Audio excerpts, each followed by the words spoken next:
Warm welcome to you all, ladies and gentlemen, across the globe. This is the opening event of the Global Alliance Annual Meeting 2020. We are truly happy to be able to welcome you to join this virtual event today. This is a celebration of the first anniversary of the Global Alliance. My name is Anna Sorainen, and I am actually very honored to be hosting you through this event today. Global Alliance in numbers is quite impressive after 1 year. In 5 networks, there are already 723 members in the network from about 125 countries. And also today, participating in this event, believe it or not, but you are altogether 620 participants from 85 countries from across the globe.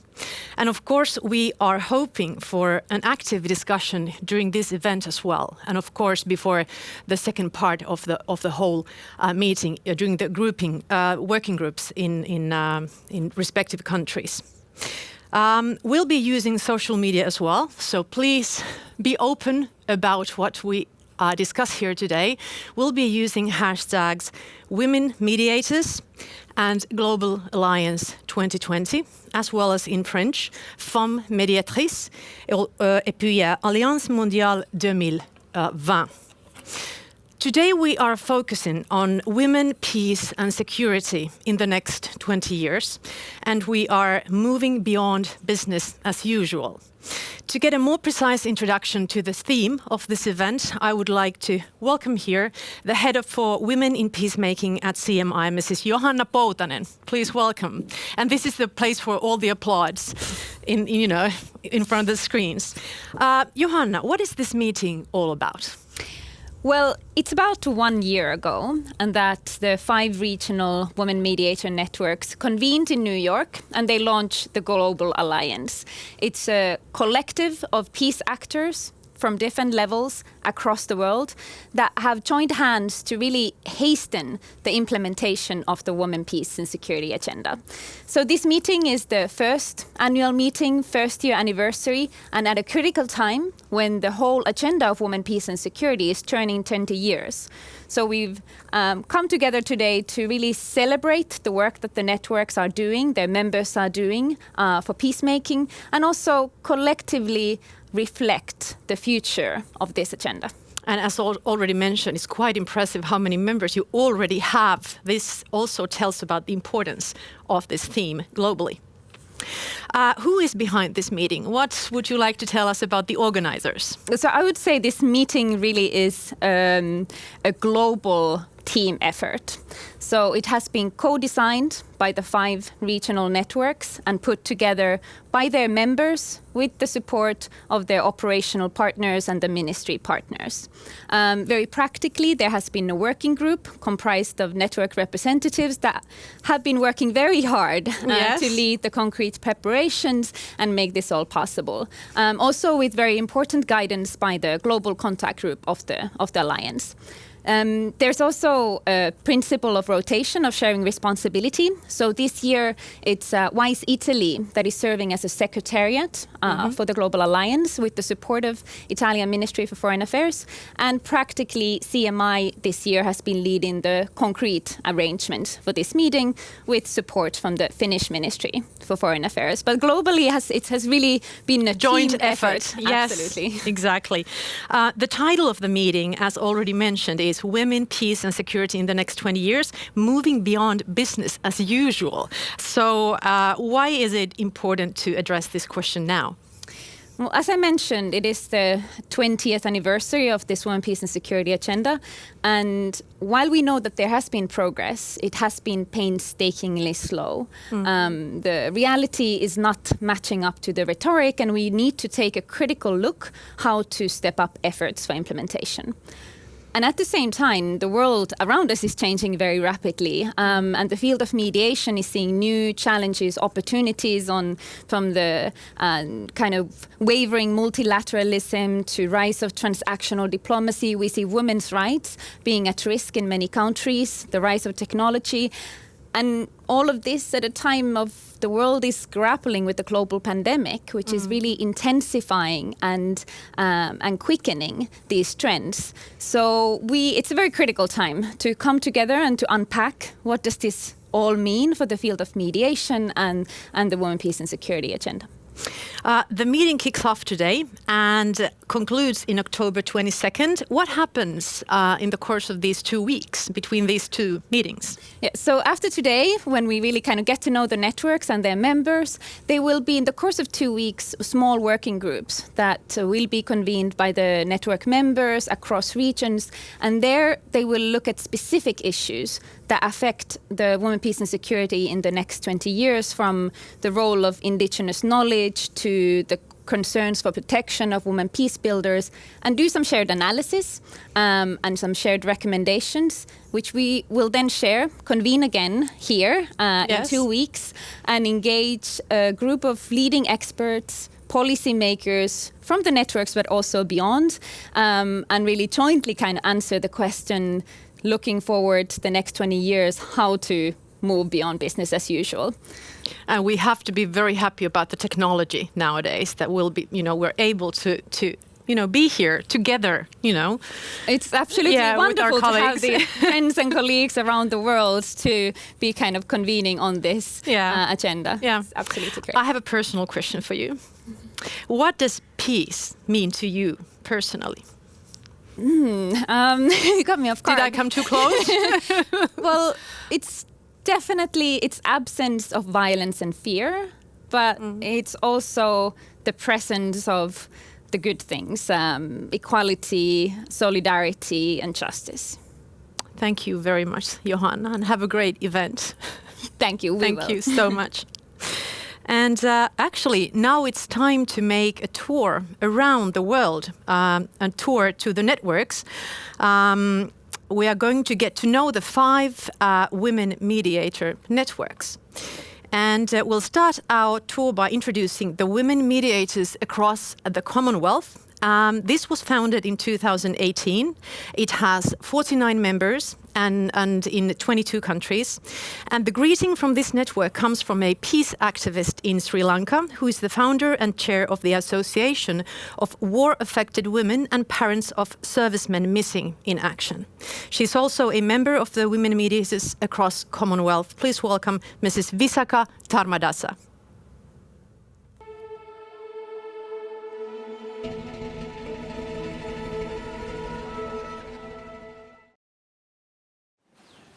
Visakha Dharmadasa from Sri Lanka, heading the Association of War-Affected Women and a member of Women Mediators across the Commonwealth and Women's Alliance for Security Leadership.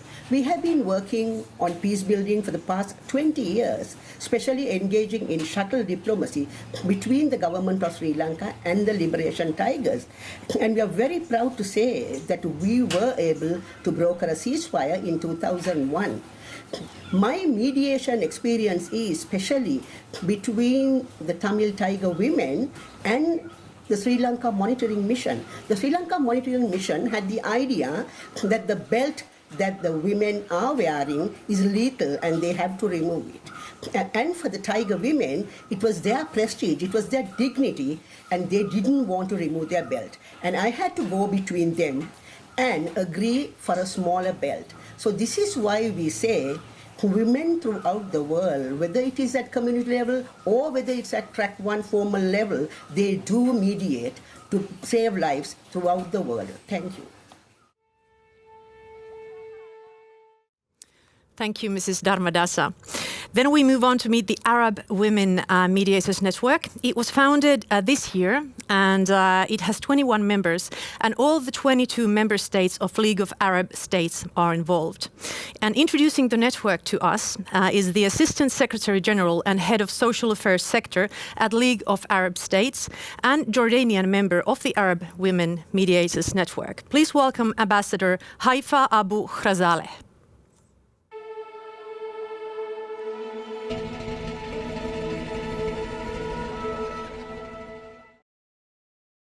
Ambassador Haifa Abu Khrazaleh, Assistant Secretary General of the League for Arab States, and at the same time the founder of Arab Women Mediators Network.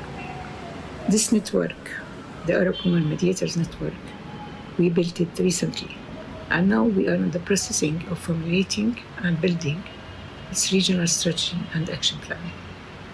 It will be based on the UN Security Resolution 1325 to encourage women in peace process as mediators at the same time. Now it's important to look at the role of women, especially in this Arab region, that we are witnessing a crisis and conflict in so many countries. We are witnessing this in Palestine, we are witnessing this in Libya, in Syria, in Yemen, and other parts of this region.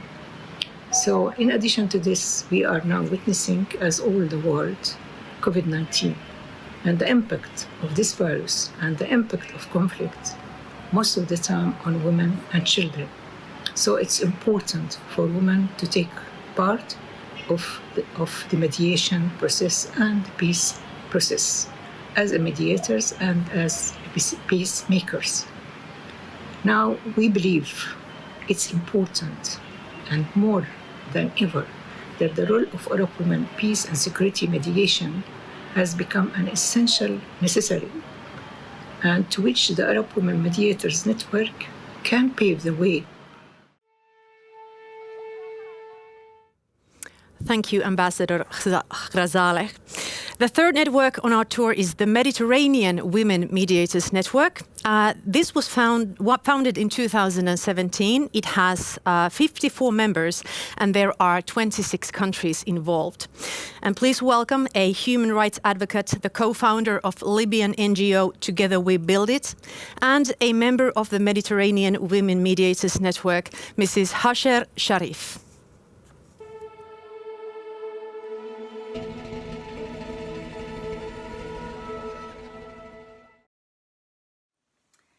Ahlan wa sahlan, it means hi. This is Hajer Sharif from the Mediterranean Women's Mediators Network, and I'm a co-founder and I work with the Together We Build It organization, which is a civil society organization working to promote and advocate for the role of women and young women in peace building and peace processes in Libya. My message for the Global Alliance in this annual meeting is three important things. First, I think it's very important to discuss the need to redesign the peace table and the political table. We need to discuss the importance and how to redesign a peace table where there is no single group is the majority and no single group alone, regardless of the gender, can have the upper hand in the decision making. Also, we need to ensure that the redesign of the peace table is not only guided by the principle of equality, but equity should also be a fundamental guiding principle. So that's one thing. The second thing, it's when are we going to adopt an intergenerational co-leadership approach to peace and security? As you know, and especially for those who identify themselves as women, there's an important segment of this group,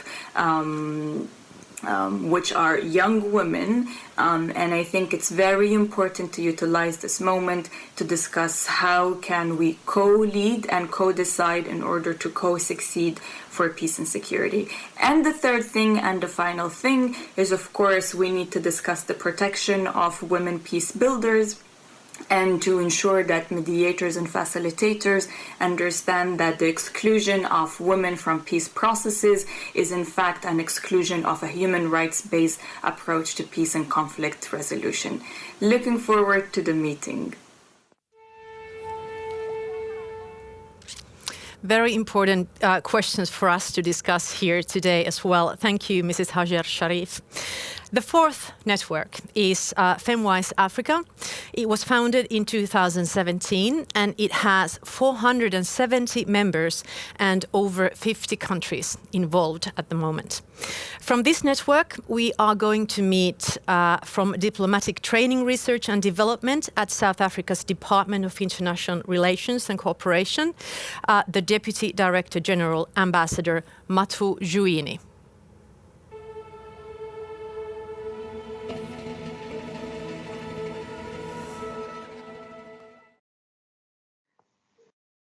Dear fellow peace builders and mediators, firstly, let me congratulate the Global Alliance of Networks for a full year of operations. Here in South Africa, we feel very much proud of this milestone and very much part of the creation of this alliance. I also feel privileged to be able to share with you the work that we do. I'm a proud member of the FemWise Africa Network, a peace builder, and a diplomat from the Department of International Relations and Cooperation of the Republic of South Africa. I previously served as the South Africa's High Commissioner to Jamaica and CARICOM countries, and was also the permanent representative of South Africa to the International Seabed Authority. Coming to the Women, Peace and Security work, I'm the head of the Diplomatic Academy and the Mediation Support Unit at the Department of International Relations and Cooperation. Amongst the many training programs that we run, nothing gives us more pleasure and satisfaction than putting together capacity building programs for women and youth, focusing on conflict resolution, mediation, and negotiations. We run a few of these programs annually, and we offer these programs to women in the continent, including members of FemWise Africa. It is in these capacity building programs that we deliberately take an approach to localizing women, peace and security, where we recognize indigenous systems of resolving conflict.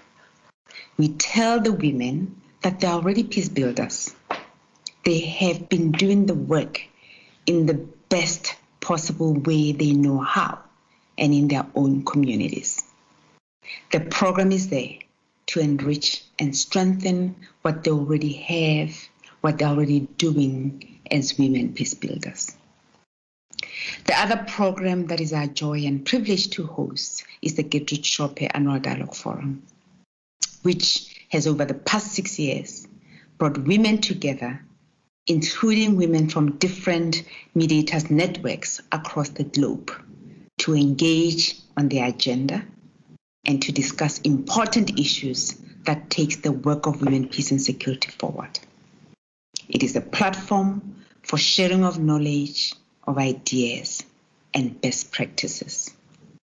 Through the above programs, South Africa is able to make available a database of African women mediators and negotiators that can be deployed in peace processes through regional, continental, and international mechanisms that are out there, thus contributing directly to the aspiration and pillars of the landmark resolution 1325, which we will be commemorating this month. I also want to recognize my fellow peace builders in FemWise, who have been doing incredible work in trying circumstances in their communities during this difficult time of COVID-19. Let me end by wishing all of us fruitful deliberations in this meeting, that we amplify our voices and take our work forward. I thank you. And this is exactly what we're going to do. Thank you very much, Ambassador. And finally, our fifth network, and that is the Nordic Women Mediators, which was founded in 2015. And there are 129 members from 5 countries involved in this network. Please welcome Major General from Norway, former head of mission and chief of staff of the United Nations Truce Supervision Organization, and member of the Nordic Women Network, Mediators Network, Mrs. Kristin Lund.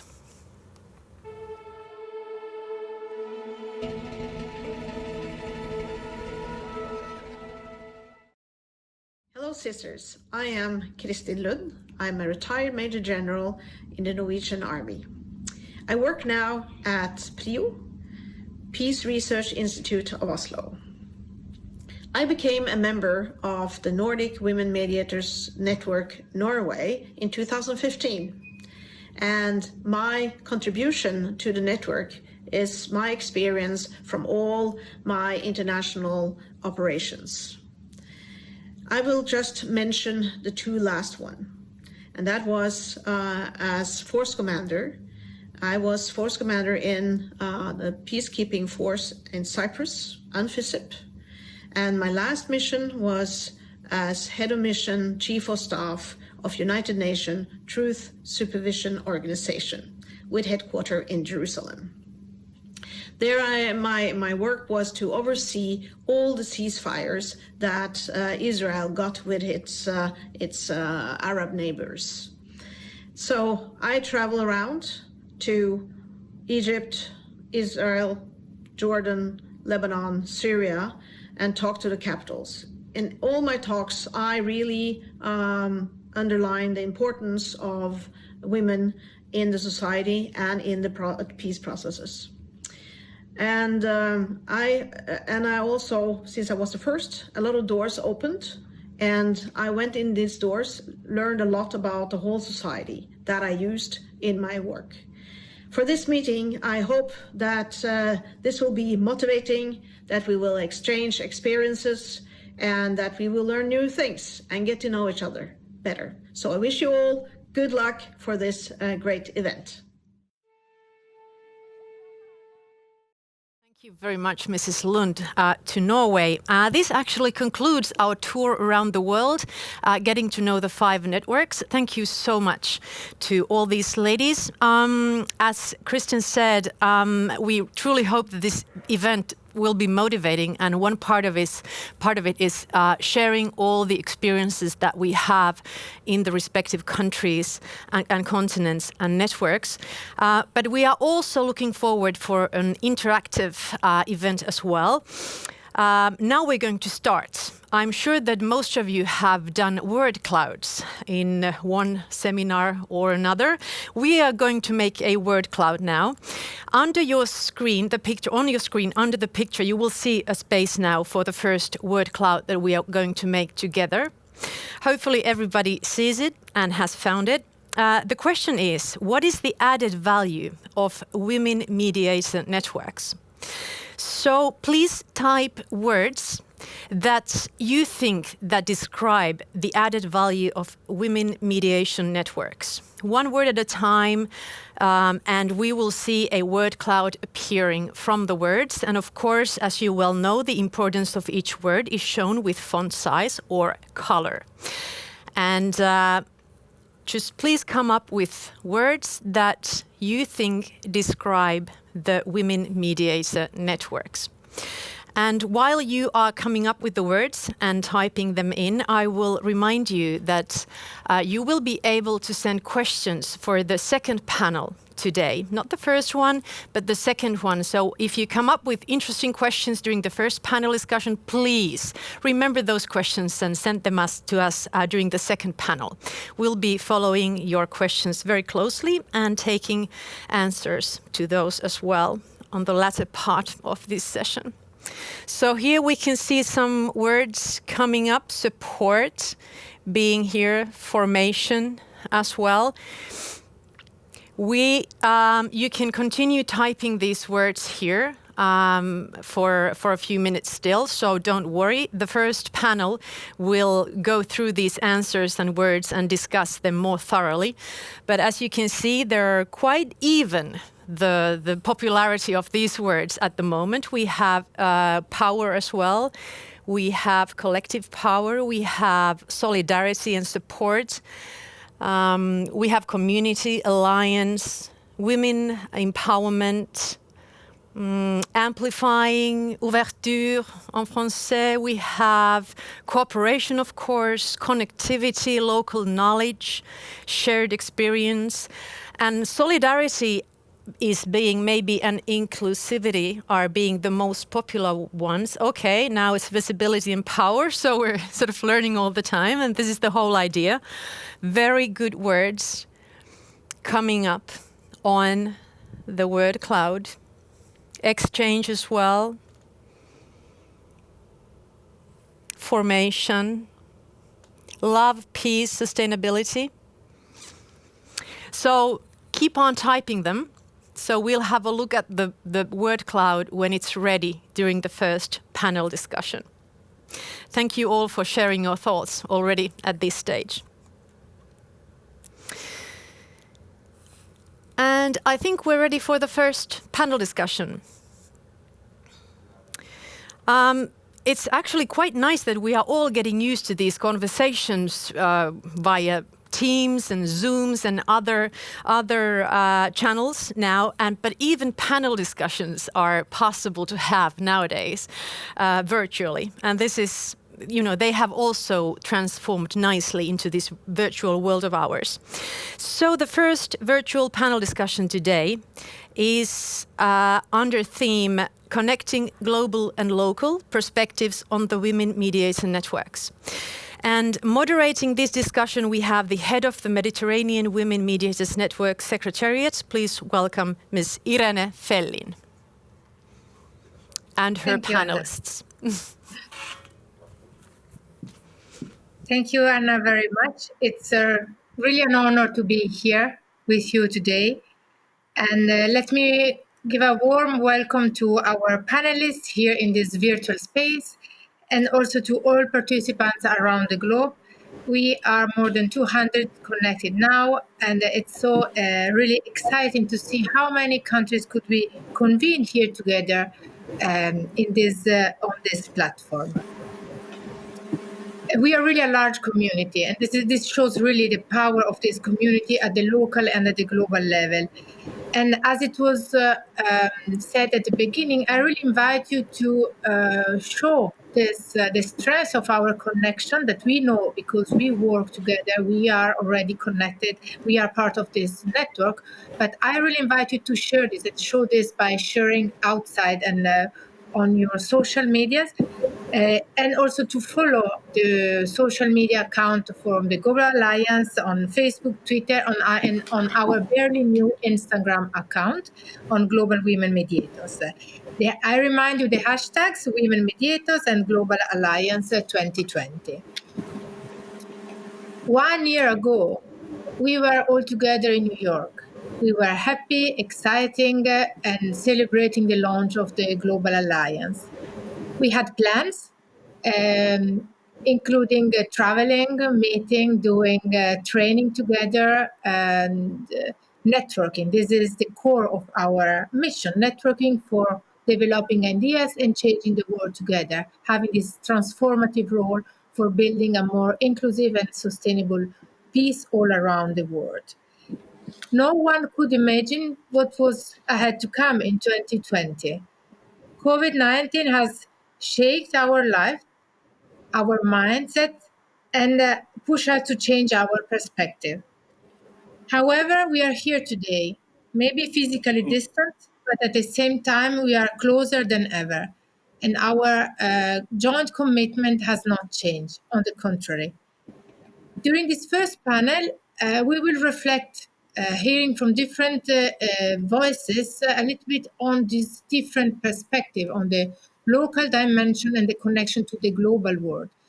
And let me present our distinguished guest, and starting with Dr. Catherine Turner from Durham University. She's Associate Professor on International Law. Welcome, Catherine. Catherine has extensively worked on, is a mediator, a trained mediator herself, and she has extensively worked and research and published on women and the role of women in mediation, and especially connected with the role and the potential of the Women Mediators Network. The following speaker is Ambassador Mona Omar, member on the board of the National Council of Women and former Assistant Minister of Foreign Affairs. Welcome, Ambassador. She is a representative of the Arab Women Mediators Network. As you could hear, the Arab Women Mediators Network was launched this year and is the last member who joined the Global Alliance, and we are very happy and glad that you could join the discussion today. Ambassador Omar, thank you for being with us. Sofia Papastaru, she's a gender technical specialist, a citizen of Canada based in Cyprus, consultant with several international organizations. She has just published her last publication entitled Women's Organization for Peace, Moving Beyond the Rhetoric of the Cyprus Problem, which was a result of her 7 years of PhD research. She's a member of the Mediterranean Women Mediators Network. Thank you, Sofia, for being with us today. Last but not least, Päivi Kannisto, Chief of the Peace and Security Section of UN Women. I don't think she needs further introduction. Päivi, welcome with us. You represent a key partner in our work, in the work of the network of women mediators in this agenda and how we can move the agenda of women, peace and security and mediation forward. Thank you for being with us. Thank you. Let's try to have an interactive conversation. It's not the same as being all together, but we are getting all used to this. I will ask you to be concise and brief to the question. I will first make a round of questions to all of you. And I would like to really hear from your personal perspective in what is the most important added value from the networks. Some of you are members, others are researchers and experts on the issues, and Päivi represent the UN Women. So you really bring different perspectives to this topic, and this will enrich our conversation. I would like to start with Katrin, please.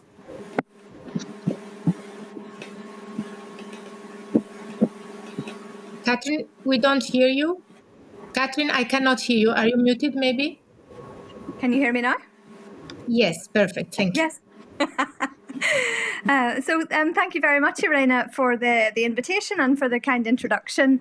As Irena says, I've been interested in the networks really since they started to emerge about 5 years ago. And I think over that period of time, from watching them, one of the most basic values and added value, I think, has been the way that they've brought women together. And the extent of the diversity of the women that they've managed to bring together. So they're regional in their outlook, and within that, you've got significant geographic diversity, particularly in the Mediterranean and across the Commonwealth, for example. But also then the broad range of experience that's present in the networks, and the expertise and the various different thematic areas of and backgrounds that the women are bringing to the networks. And that's something that's really been interesting and very positive to watch as the networks have developed and as they've recruited, the extent to which they've reached into a whole lot of different areas of practice and a whole lot of different regions in the world. But I think as well that the way in which it's becoming clear that they are connecting across traditional divides like the local and the global that's in the title of the panel, that they're bringing together women from very different spaces who might not otherwise have had the same opportunities to be part of something shared, so just the purpose of being together. So I think the networks have really been a positive force and have developed in such a positive way since the initial inception of the networks as a tool. Thank you, Katrin. Ambassador Omar, you recently joined the network, but you have an extensive experience in the region and also at international level, working with women and as a high-level diplomat. So what is your opinion on the added value of the networks of women in mediation? Yes, first of all, I have to welcome everybody and say that I'm so enthusiastic and happy and even passionate. I can use the word passionate to be joining such a distinguished network and participants. Starting the Arab network, I think, is very important, and especially at this time where the crises are increasing and everywhere. And the role of women has to be really visible. And using the network's outreach will help us really achieve this faster access and the outreach that we are aiming at. our advocacy through this network will be remarkable for the whole world. And if we continue working together like this, I think the world will be much better and will be different. Thank you.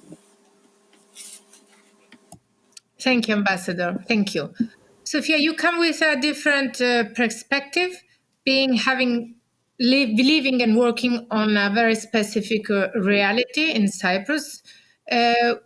Looking from your point of view, what do you think is the added value of these networks in a society as yours, where there are several women's organizations working on the conflict? So what do you think that this network of women mediators can bring?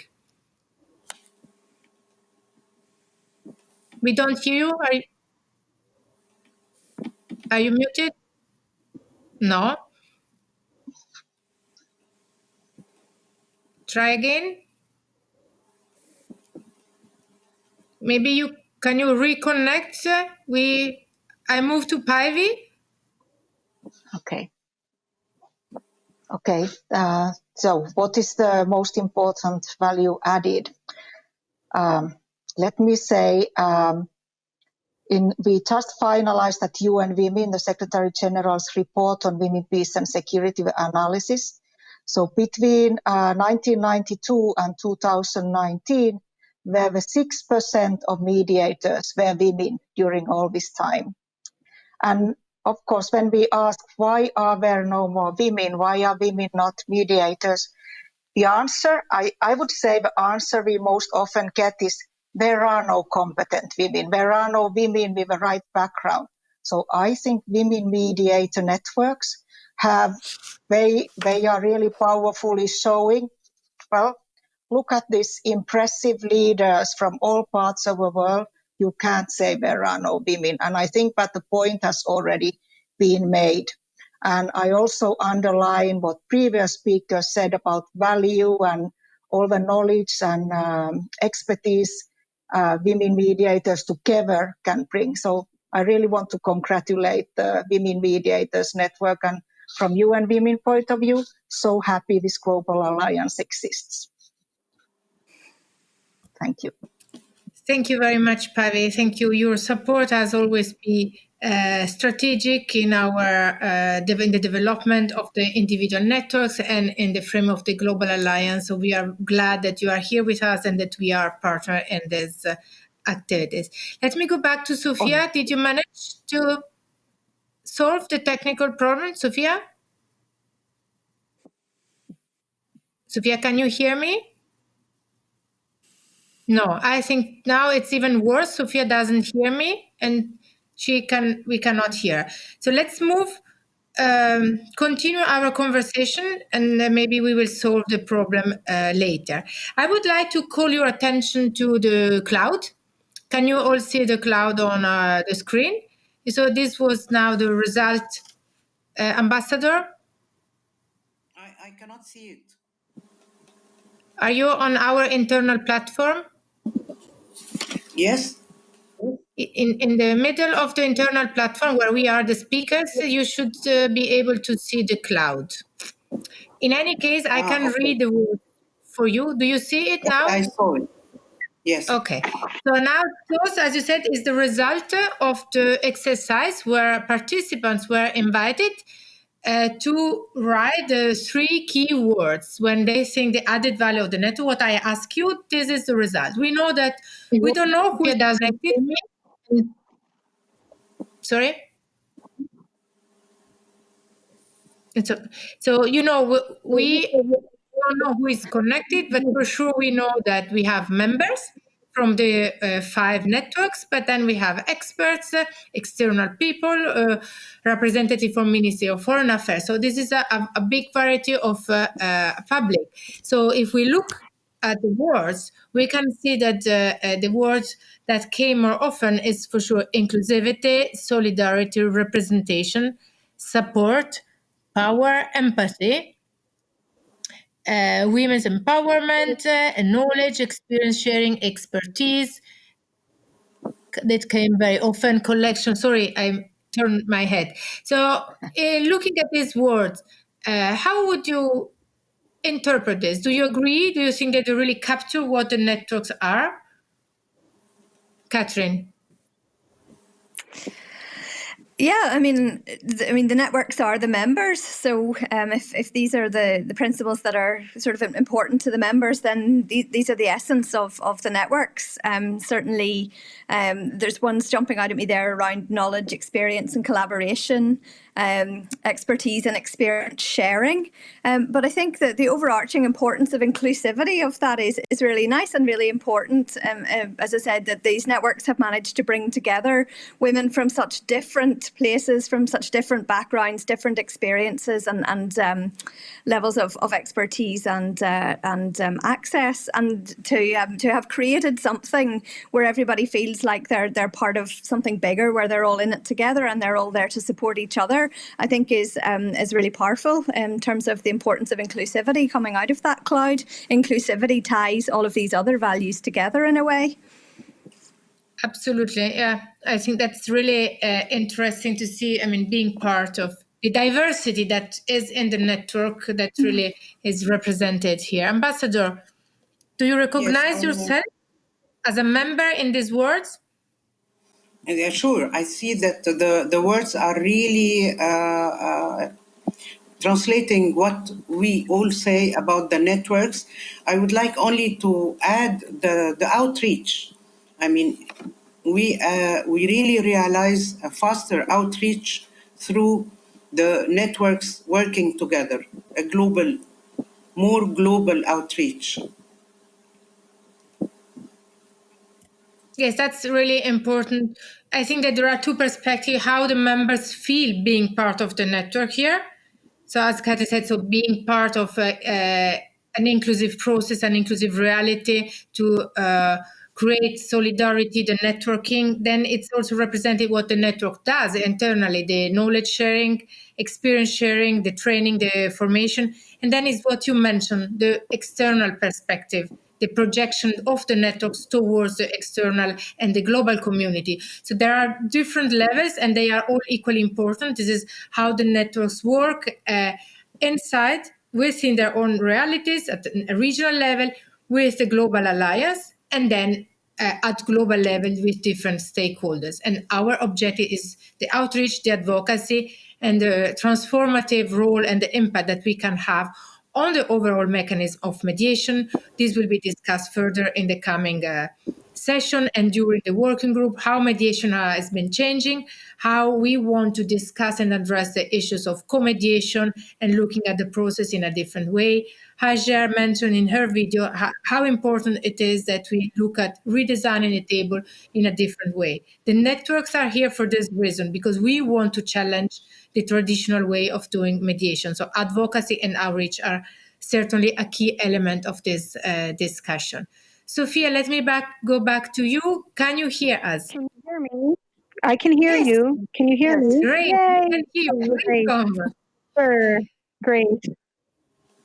Your 2 cents on this word cloud. I love the word cloud. I was thinking of transnationalism and particularly transnational feminism in the way that we are so joined as a network on a global level, and the intersectionality that comes with that is so crucial and important. But also I'd like to add, as the ambassador asked, I'd like to add voice. I think what we do really well is the outreach, even within these very key broad networks, is really an outreach towards women living in rural areas, for example, that need to be a part of their peace process, but really do not necessarily have the resources access to do so. And I think these networks, particularly in our region, is crucial within the Middle East and Eastern Europe region as well. So really great to see the World Cloud. Thank you. Thank you. Yeah, you mentioned voices. Many of us were connected in another event this week on Monday, which the title was Amplifying Voices. So this points out correctly what you pointed out. This is one of our missions, and the networks represent the tool for doing that. Exactly. Päivi, from your perspective, from the UN Women and your, of course, or your own, how do you see this cloud? Well, I mean, I think all the words in the cloud, the ones I can see, some are so small, but I don't see if there is word peace, but I do think that the women mediator networks they add to peace. They bring more peace to the world. And I think it's very closely linked to what all the previous panelists were saying, but especially inclusivity. Because if you don't have a whole society, both women and men, together, aiming for peace, building it, wanting it, you don't have peace. So I really think this, what you mentioned, inclusivity, diversity and voices, they bring all together, they bring peace. And we definitely need more of that in the world. Thank you. Thank you. It's interesting. I think peace, I don't see it, peace. I think peace is considered maybe our final aim. Evident. Yes. Thank you. If we consider the work done by the network is internally, this is what we are looking, but there is now in the past years, a few years, I mean, the networks are not so old. We know that the first network, the Nordic, was established only 5 years ago and the other follow, but there is quite some research done on this topic now.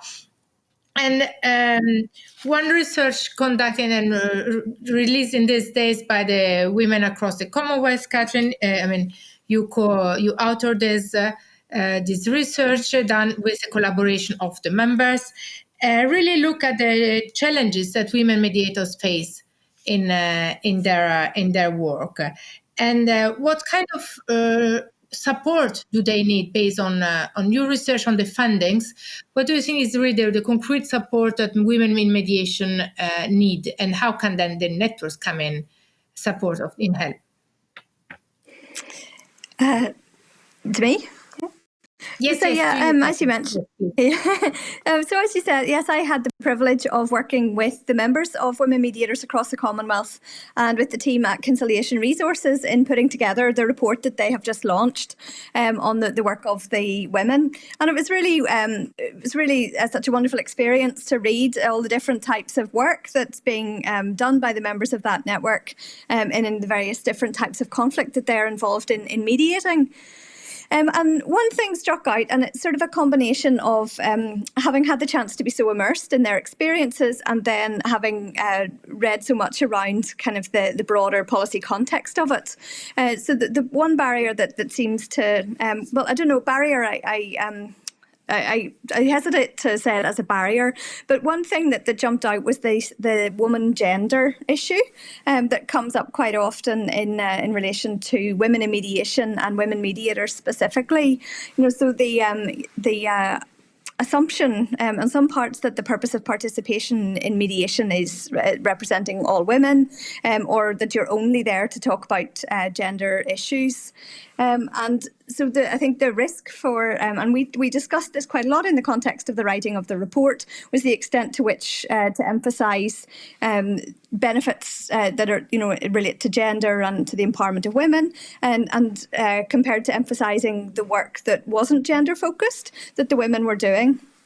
And it was really striking that the types of work and the important types of conflict that the members were involved in.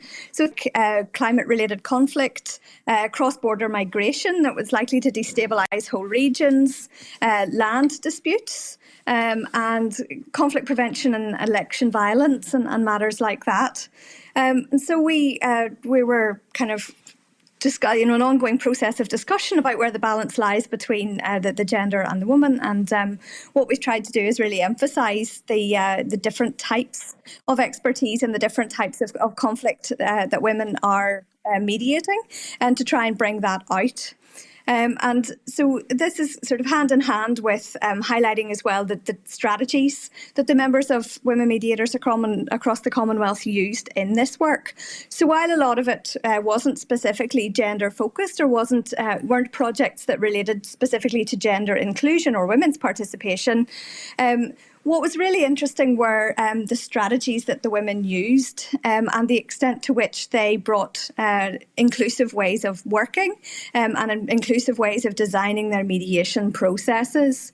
So strategies that were addressing much broader intersections of identity and exclusion that were drivers of conflict in their own regions, and the way in which they were able to also leave legacies from their work through empowerment of a broader range of traditionally marginalised groups, including youth, for example, Indigenous communities, and leaving them, and women were included too, but creating legacies then of capacity to manage and resolve conflict within the community itself. So I think that's one. I think that if I was, we did write the recommendations, but what I would highlight would be, I think, the need to try and get women into this broader range of platforms and fora where they can contribute on their specific thematic expertise. So women with expertise in land disputes contributing to those particular fora, women with expertise in relation to climate-related conflict, for example, contributing to international policy and to mediation in respect of climate, and to enable them to participate in those, and also to think about how can funding and support be used strategically and tactically to enable them to scale that work. So to bring the values and the strategies that they bring to their own work to influence a much wider range of actors and processes. I think those would be the two things. Yeah, I think you touch an important point. I think the problem to have women's expertise in subject matters to be recognized beyond the fact of being women and dealing with gender-related issues is still a major issue, not only a conflict-related one. So we see this everywhere in panels, in commissions, in working groups where women are systematically excluded because their expertise on a specific issue is not recognized. They are often identified as a woman and bearing the gender dimension and the women's related issues.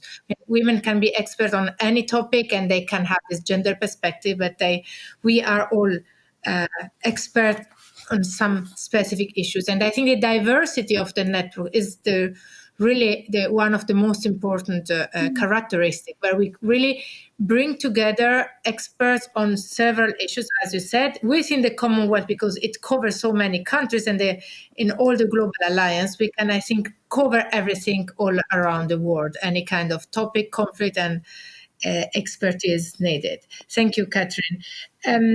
What do you think, Sophia, looking at the challenges? If we look, you work with international organizations, with the UN, with different bodies. What recommendation would you address to them? What could they do more to support the struggles and the efforts of women in mediation? Sure. I think the first part would be to have a broader outreach. And I know it's very difficult to do because with the tendency is you get stuck with what you're comfortable doing. And some of the main, let's say, key players in civil society have been handed sort of the, let's say, the priority to keep women in the peace process going, where I think that we are actually blindsided because there are so many other external organizations on the cusp or on the margins of what UN and other organizations have identified, and looking at, so for example, the LGBTQ movement and the addressing their issues through a human rights approach, but also where does the One Peace Security agenda fit within the LGBTQ movement as well, and creating that alliance. I'm thinking of, and this was mentioned before, the intergenerational approach as well, that I would suggest that we start looking at. There is a gap between two generations or three generations, excuse me. We have even encouraged agencies to hold space for women who are primary caregivers in their home, taking care of the elderly. The pandemic has exacerbated these issues and concerns, and really being aware of that invisible labor and unpaid work is important. And I know that it moves within the track 2 and 3 levels, but I think it's an important part of the whole process, not just at track 1. And also working we have a gender technical committee here in Cyprus, and I think it's important to recognize their efforts, and also joining forces with not just civil society, but other communities on the ground as well. I think there are subcultures within subcultures that also need to be looked at, and there's a data deficit to that as well. So I would encourage more gender assessments being done in our area as well. Thank you. So it's to dare to think out of the box and to go outside the comfort zone. I think that the network represents this attempt to create something different, to do different tools.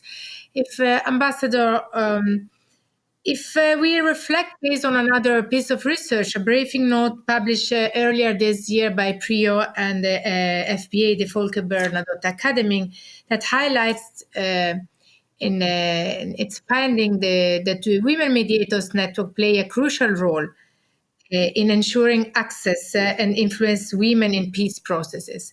How do you think that this is done concretely? What are the possibilities for the network to really ensure that women are present in the peace process, formally at track 1, but also, as we know, all at track 1.5 or 2, what's happening around the peace table?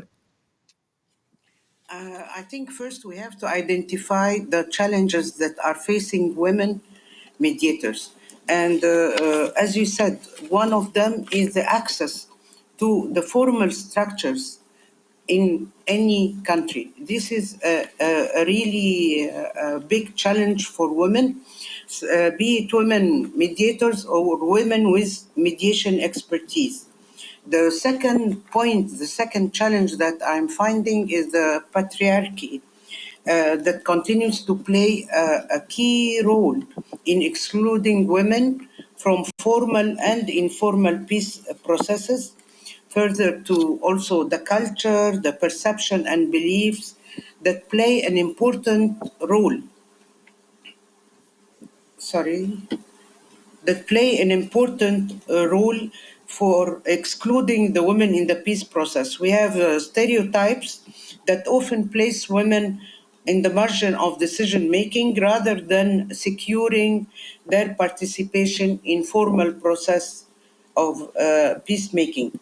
The women also, another challenge is the unequal access for women to resources and opportunities, and also the discriminatory social norms and the gender power imbalances that have an impact on women participation and influence at all levels.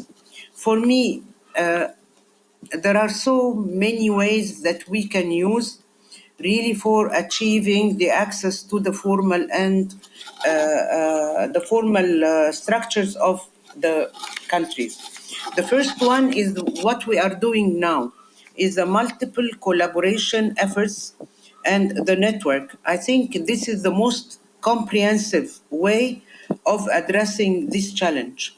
The organized approaches in general, such as the networks and the associations, bring the experience of women in mediation to a common shared platform for ease of access and use. And this is a very effective way to achieve the aimed at goal. Second one is the importance of recognizing the role of civil society.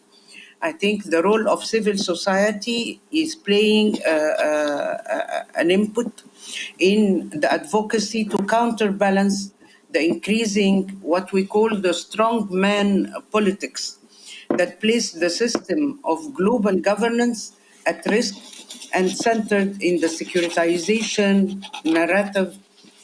And as an example, you remember all the campaign of Me Too. This was really a powerful campaign that in the whole world made really an impact. The third point I made is the importance of the grassroots networks. Not only the mediators, but we have to use the grassroots network because this is building a support base for entering into politics or position of influence for the women. Also, I said that the mediators have to be tactful in engaging negotiating parties with the notion that gender perspective and women inclusion, because these ideas have been there for a long time, and to change them, and in order to really blend the traditional with the modern way of thinking, we have to take it slowly and tactfully. It won't happen right away. The fifth point is the importance of funding, because this is one of the really challenges that are hindering the participation of women at the negotiating tables. We need the strong government support. This is important and very important. The commitment of the government and its support is required to promote women into influential positions. This is also one of the points. The next one is that gender has to be mainstreamed across programs, concentrating on women as agents of change and not only as victims. We will not forget the importance of the education, of the economic empowerment, of the capacity building. All of these are very important to facilitate our access to the formal structures of the government. Also, women, are you talking to me? You know, I listen in that I will invite you to conclude because our panel is about to finish. So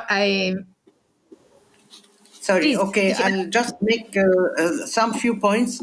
The data collection is important.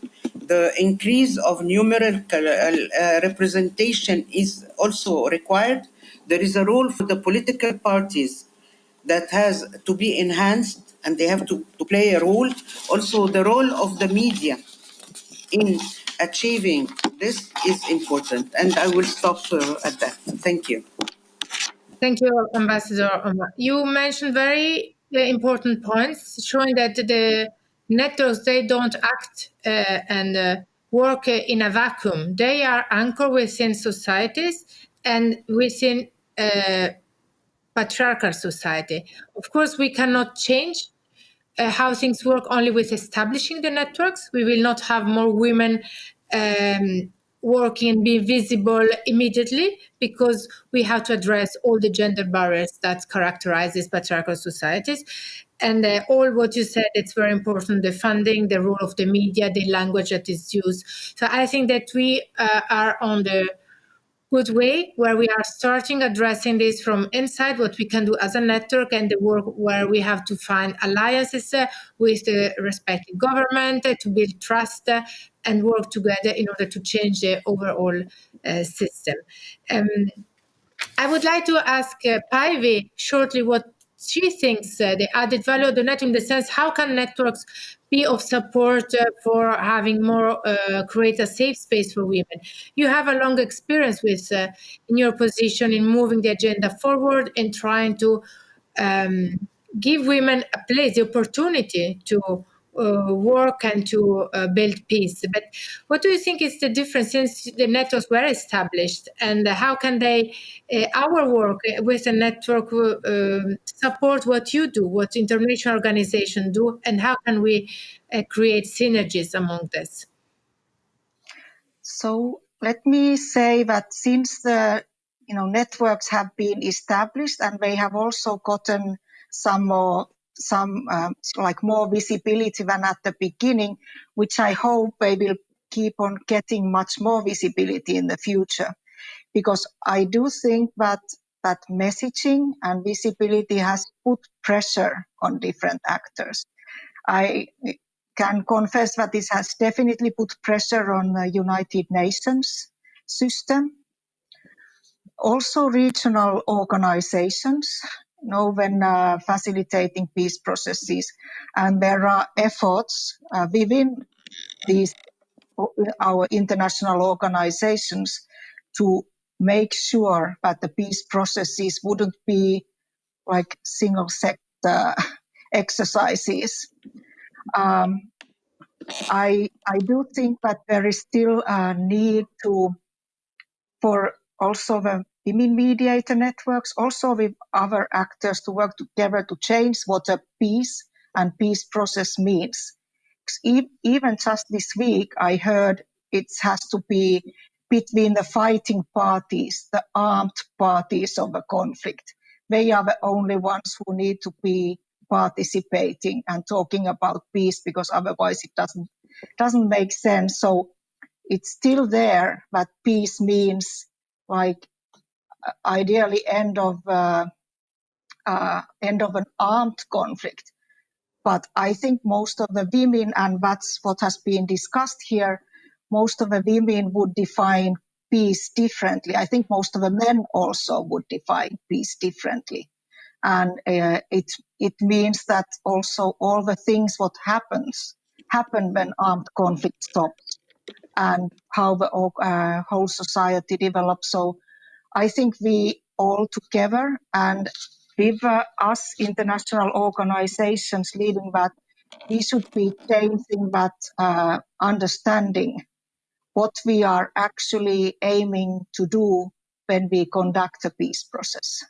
So what does peace mean? Not just end of the fighting, it means much more for the society, and it's a long process. But going back to what I said about everyone in the society needing to support that process, what I mentioned at the beginning. You're muted, Irene. You are muted still. Yeah, thank you, Päivi. I said that, maybe communicating more about our values, how we see peace, and our contribution towards really the transformative peace, something that maybe we can work more on our messaging as a network, and in collaboration, really the different perspective coming together, the broad vision that we have. Yeah, and if I may add there, I think this is because one of the findings was that there's exclusion from decision-making opportunities. So when decisions are only about whether to stop fighting or not, there is no room for women. But if there is decisions to be made, how do we build this society? That's another discussion. It's really broader the vision and all the overall perspective on what we want to achieve with a peace process. We know it's not just stopping the fighting and the ceasefire, but it's such a broad and complex dynamics and issues where women can bring and have to bring their own perspective on the complexity of the society. And we are about to conclude our discussion. I really thank you. But before leaving and moving and back to the I leave the floor back to Anna, I would like to invite Catherine and Sophia as a researcher to put a question leave this panel with a question for the other panelists. The following panel will be a discussion among the members. And I would like to ask, what would you like to ask them? Okay, thank you. Very briefly. Very briefly. So, what are the interfaces between the work of the networks and broader international policy that need to be strengthened to enable the voices of women mediators to be heard more clearly? Okay, and what, in their experience, can enabling actors do to develop these connections? Thank you, Catherine. Sophia. Nice. My question is, where does the Women, Peace, Security agenda tie into COVID-19, and where do we see the agenda going in relation to the pandemic, which isn't going away anytime soon?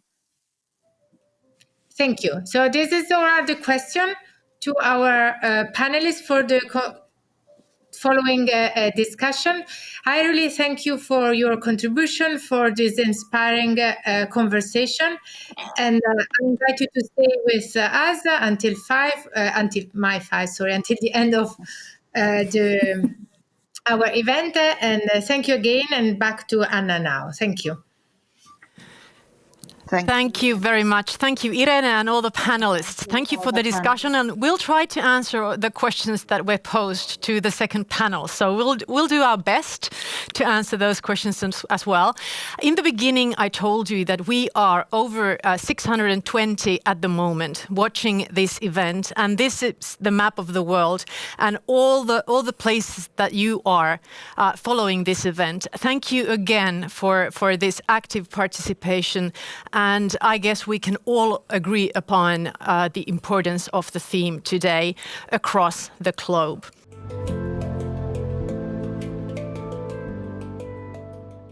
Welcome back, ladies and gentlemen. I hope you had a nice break or enjoyed watching the video. And thank you again for the first panel discussion.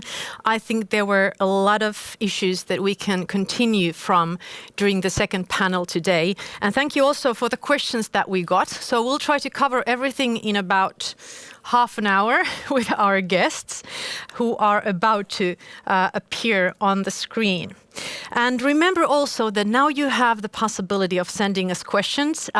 You can see the place for that on your screen where you had the word cloud as well. So please send us questions. I have this iPad here, so I'll be watching and following up about how the issues that interest you and the questions that you come up with. But now let's continue. I can see all the panelists here on my screen. Welcome everybody.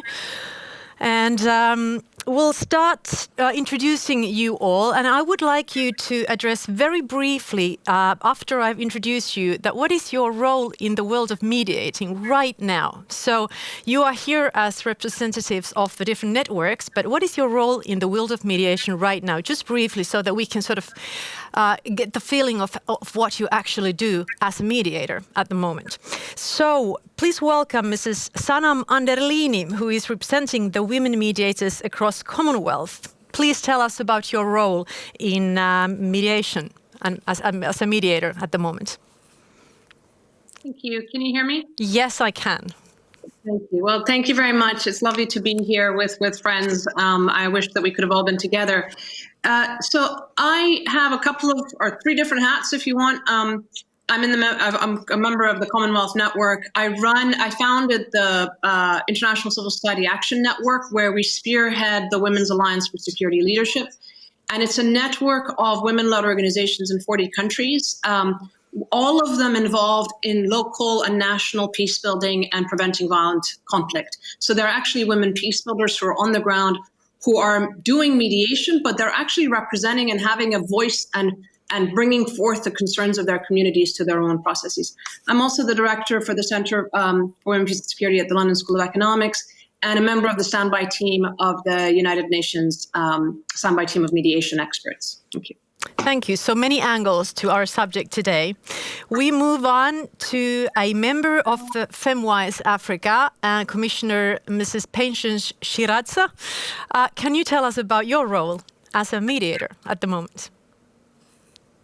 Thank you so much. Okay, I hope you can hear me. Yes. I'm a commissioner with the National Peace and Reconciliation Commission in Zimbabwe, which is one of our constitutional commissions that has to handle the issues of post-conflict justice, healing, and in our nation.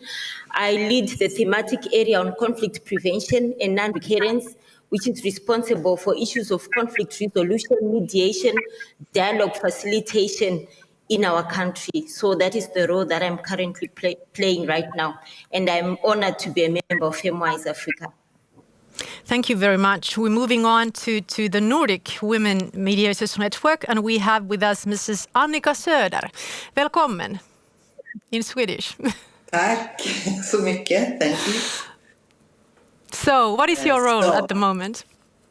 At the moment, I'm chair of the board of the European Institute of Peace that works on track 2 and activities in Yemen, Ukraine, Belarus, Venezuela, Syria, and also has a program together with the Folke Bernadotte Academy and a few other institutes called Women Setting Table, where we bring together women with experience from track 1 mediation and also many other experts and newcomers to this field.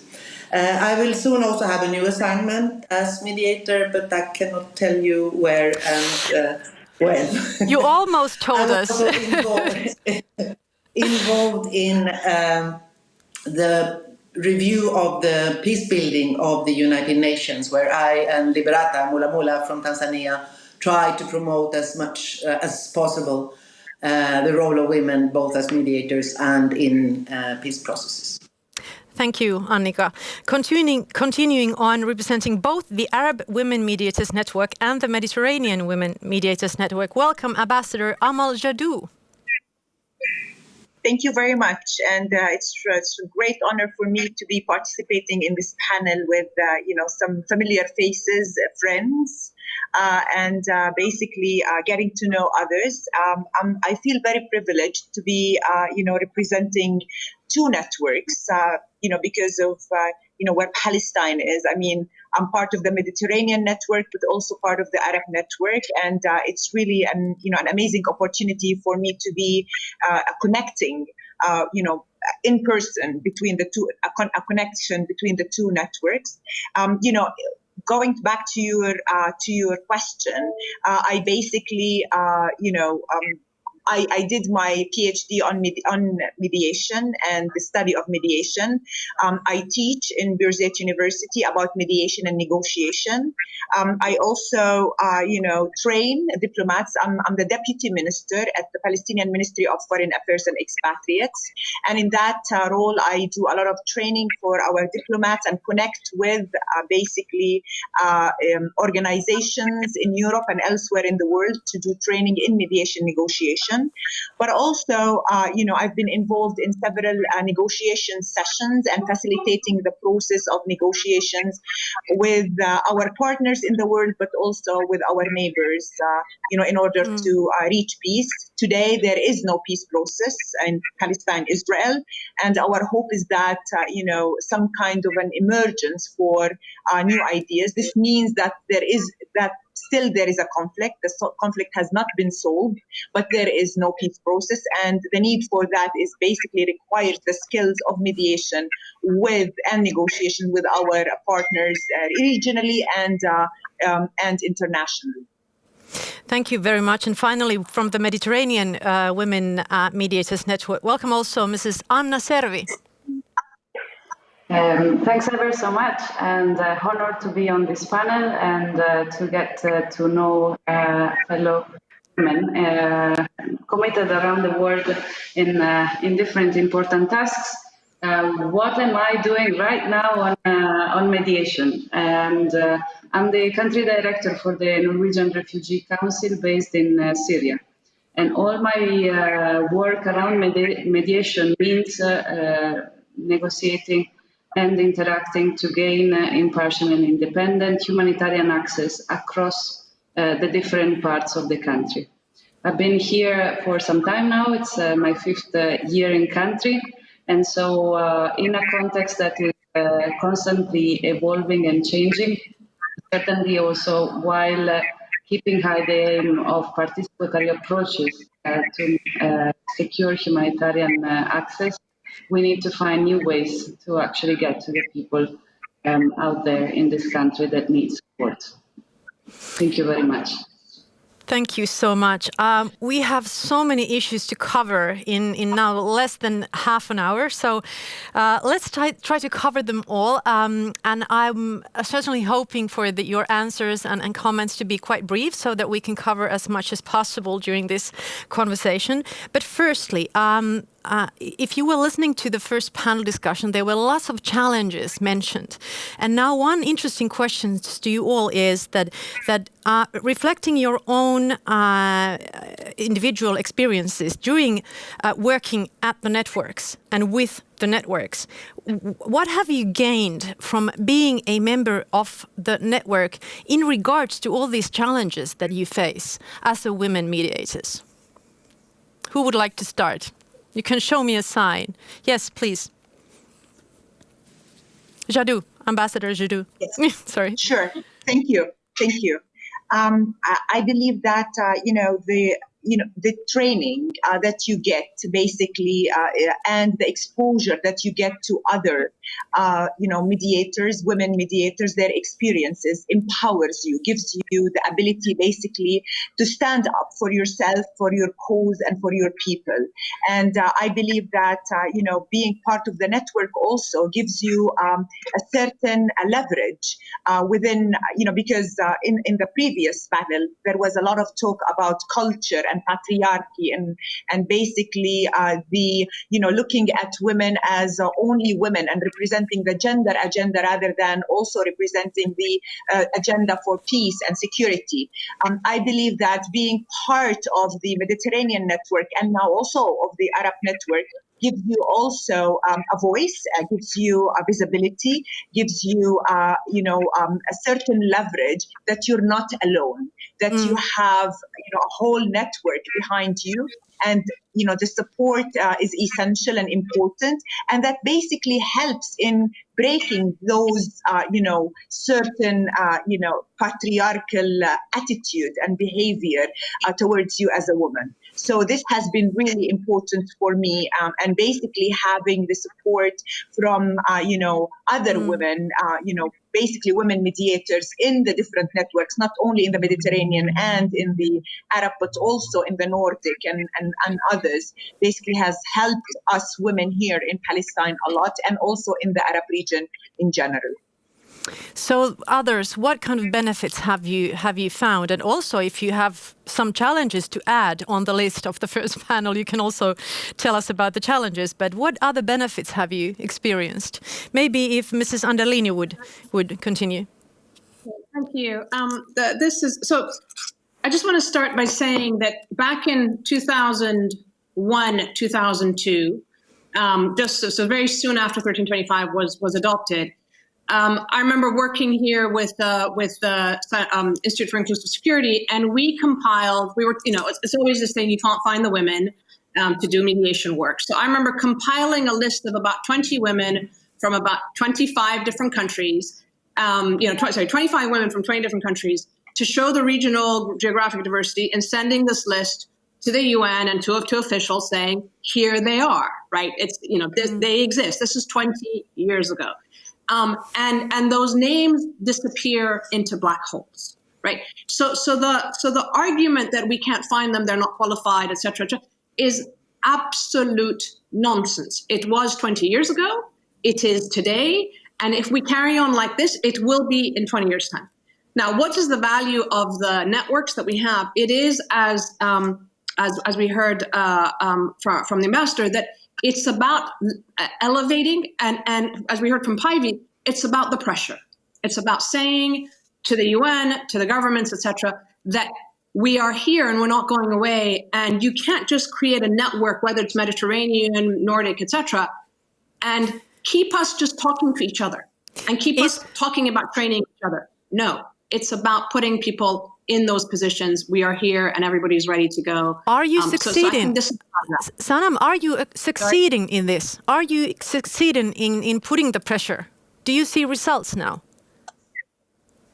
I think the pressure is increasing.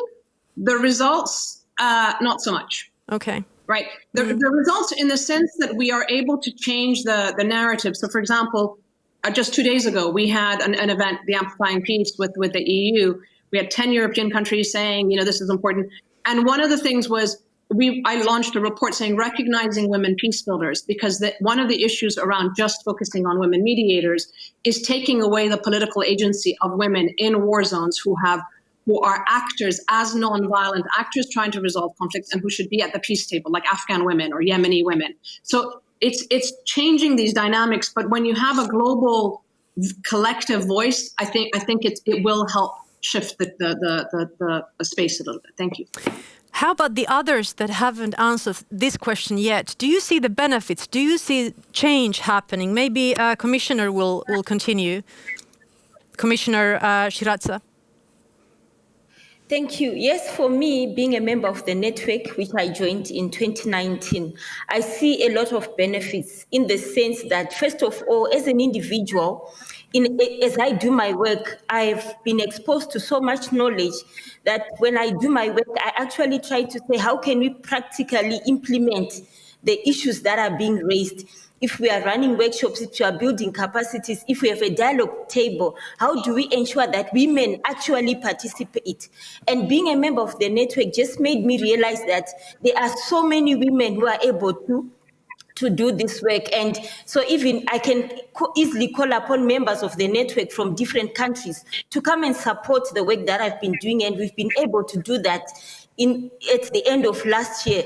So even as we build our own local networks, we are then able to say, when there's a space around peace building or a dialogue space or mediation space, we know where the women are, and we then help to bring them to the table. So for me, the network has really increased my insights in terms of what can I personally do in my kind of work to also increase the participation of women in peace building and mediation. Maybe you can also answer a question from the audience that we just got, and then it's Annika's turn to answer to the original question. But how do women get into these networks? This is from the audience. So maybe you would like to answer this one as well. Okay, for FemWise Africa, fortunately, we are currently in a decentralization program. So we are having national chapters that are being launched. And it becomes the responsibility of the national chapters to be visible enough and then recruit more women to become members of the network. So since the chapters, like for example, our chapter in Zimbabwe, we've got women from civil society, women from government, women from the academia. So we then use all those different spaces to then alert other women and give them the information that there's this space that we can all participate in the field of peace building and conflict prevention. So I think the decentralization program from FemWise Africa will go a long way in ensuring that more women participate in this process. So also here, visibility. Yeah, visibility was one of the challenges mentioned. So here as well, visibility about the work of the networks gets you members as well. So, you know, in that sense as well, it's really important to communicate about the possibilities. But now back to the original question about the benefits of the network. Maybe Annika would like to continue. What have you found to be the beneficial results of these networks and being a member and part of it?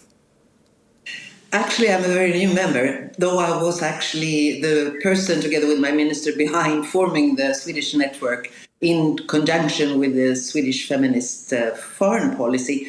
And now, as a new member, what I see is that the networks, the national and regional and global networks, can play a very, very important role together with other organizations and even governments that have the right approach in a time of polarization, where there is, on the one hand, more understanding and more support for the importance in involving women, to bring those in to the peace processes that actually understand peace and want sustainable peace, and that this effort is also about what Sanam touched upon, to show that there is a whole bunch of very able women that can actually take on official assignments. So it's twofold: to support local processes, the involvement of women, but also create more visibility through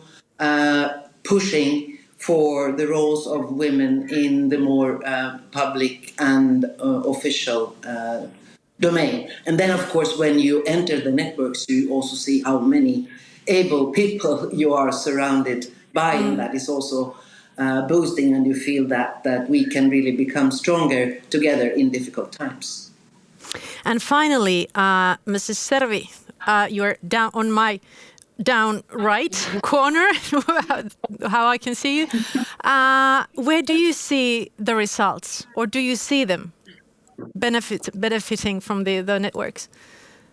from the network. Yeah, I think I'd like to build on some interventions that I've heard so far in our panel, but also on what was said in the previous one, and maybe reflect together on the word diversity. Because I found that the other 54 women of the Mediterranean network actually come in not just with a diversity in terms of where they come from, but a diversity of age, a diversity of interest, a diversity of jobs, positions, seniority. And this is a unique opportunity to actually not just work together on some key fundamental issues pertaining a specific country or a specific theme, but actually being able to look at it from different angles, which oftentimes is lost in the different hierarchies of organizations, for example, but also in the exchanges between organizations and governments or among governments themselves. So I think what has actually brought the network into my work, I must say, and my experience here is to go beyond what you think is the way of seeing a certain process or to see a certain problem itself. And to ask yourself, do I actually need to have a different range of people around the table? Being them women, but being them also men, and being them youth, and moving a little bit the boundaries also the way we actually work together within the network itself. Yeah. Actually, now cooperation with the states, for example, and other networks has been mentioned many times already. And that was one of the questions that we got from the first panel. So I'll repeat that. And I'll also read another question from the audience that we have received. So you can sort of combine these two questions and come up with answers. The question from the first panel from Dr. Catherine Turner was that what is the interface between the women mediator networks and global policymakers on mediation, and how can this be strengthened? And the audience, the member of the audience is asking, how concretely can governments and international diplomacy include women in roundtables for negotiations? So this is about relationship to the policymakers, locally and globally. So what are your answers to this? How can these relations be strengthened? Because that's partly the answer to the challenge that was mentioned in the first panel discussion. So results or sort of answers to this question. Who would like to start? Who knows the right answer to this? Annika can start. Yes, no. Annika first. I believe that with this wide network, we could put pressure on national governments to take that part first, because international actors in peace processes are very often dependent on what the national government, if there is a legitimate one, would actually allow. And here I see a huge problem when it comes to peace building, that very often there is an understanding from the United Nations, if they have a mediator, that they need to involve local actors, they need to involve women from various sides in the conflict, but very often the conflicting parties or the governments are not really ready to bring in the entire society in the processes. And I don't have an answer to this, but here I think that the network can play a role in insisting on that this so-called national ownership also means national responsibility for building peace together with the entire society. And this is also about how money comes to peace processes, that good donorship should be involved so that it's also supporting women as actors. And here I'm sure we can do a lot of advocacy. Same goes for the global policy, and I can go on talking about how we've influenced individual mediators to bring in women in their processes, but I'll rest my case because I know the time is limited. Yeah. And also, of course, this is a very different kind of situation in every country, so we cannot be, generic about this. But maybe to find sort of the themes and then the phenomena that we can find globally. But maybe Sanam, you said that you showed that you'd like to answer this question as well, and then we move on the full round. Yes, please. So I'm going to answer it in two parts. So on the one hand, in terms of the relationship with the global policy makers network, I was a member of the standby team. I was the first gender and inclusion advisor on the UN standby team. One of the things that the Commonwealth Network has done is we've enabled and supported candidates to apply and be members of that network, because then you get exposed and you're part of the community of people that are known at that level. But another aspect, which is really, really important, and I think Annika pointed to this as well, is that we think that there's something super scientific about how people are appointed as envoys. It's not. It's about the old boys network, and it's very often about Ambassador so-and-so who's just retiring and wants another post, right? So it's kind of getting into those very tight little circles. And more importantly, it's that when you're working at the UN level, it ends up being governments that push their candidates forward. Right. So again, it's that question of, if you have a Nordic network or a Commonwealth network or so forth, and there's an official tie with our governments, are our governments now going to take the responsibility and the commitment that they've made to us as members of the network to actually promote the idea that we want to have women? We don't have that many at the UN level or global level. There aren't that many positions, right? So let's say there are 50 envoys at any given time. The idea that we can't find 25 women in the world to make it a 50-50 ratio is absurd, right? So it's there is that dimension of it, of kind of opening up those windows and rooms and so forth. The other piece of this, going back to your point about getting women at the table, we've just launched a 10-point operational guidance on how to get women peace builders to track one tables. And very specific, it'll be on the social media and it's available for everyone. But very specifically, one of the things that we did in producing the 10-pointer was to say there is precedence. We have examples of how this was done, how women in DRC were flown in to peace talks, how we had gendered briefings, how we had women peace delegations in the Somalia talks in 1999. So all the work that we're talking about has already been done. It's the fact is that it hasn't been standardized. So exclusion is standardized, inclusion isn't, but it exists. So that's the shift that we need to make. And the more we know about these procedures and precedents, the better it is for all of us to be pushing. Thank you. Okay.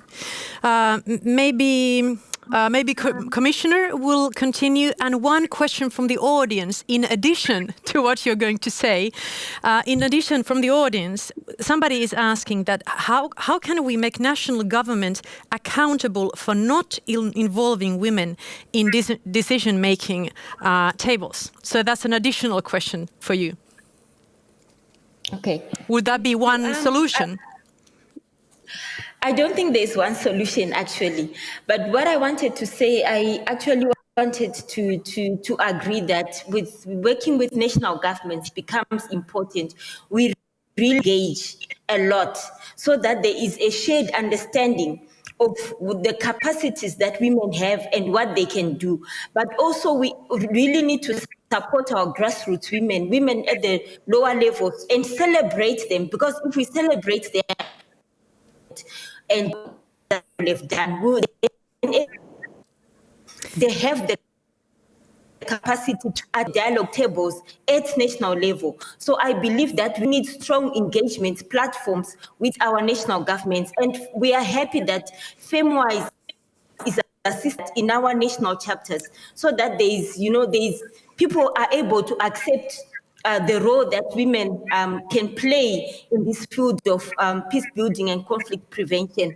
And in terms of making national governments accountable, I think we really need to advocate a lot. We really need to be speaking. We really need to share information as women, because one of the challenges is that sometimes not everyone has information as to what is happening. So if we're able to share information across our platforms, across our nations, and come together with one voice, it will help in terms of pushing our national governments. I'll give an example.